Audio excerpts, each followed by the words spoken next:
नमस्कार, स्वागत आहे तुमचं माझ्या मिनी व्लॉगमध्ये. तर तुम्ही या आधीचा व्हिडिओ बघितलेला असेलच. मिनी व्लॉगमध्ये मी शेअर केलं होतं की आम्ही रक्षाबंधनसाठी महाबळेश्वरला आलो होतो. तुलसीविला इथे आम्ही थांबलो होतो. तर तिथेच आम्ही दुसऱ्या दिवशी रक्षाबंधन केलं, कारण पोचल्यानंतर बराच उशीर झाला होता.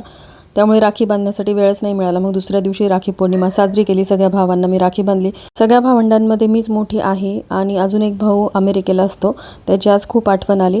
तर राखी वगैरे बांधून झाल्यानंतर मग आम्ही पुढचा प्रवास सुरू केला. तर आम्ही निघालो होतो महाबळेश्वरला एक्सप्लोअर करायला. तर पावसामध्ये फिरायचं म्हणजे थोडं अवघडच होतं, पण जेवढे स्पॉट कव्हर करता येतील तेवढे आम्ही केलेले आहेत. तर प्रतापगडावरती आलो होतो.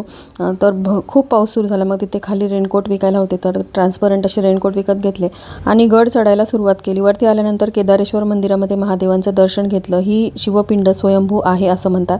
प्रतापगडाचं खोदकाम स्वतः महाराज करत होते त्यावेळेस सापडलेली ही शिवपिंड.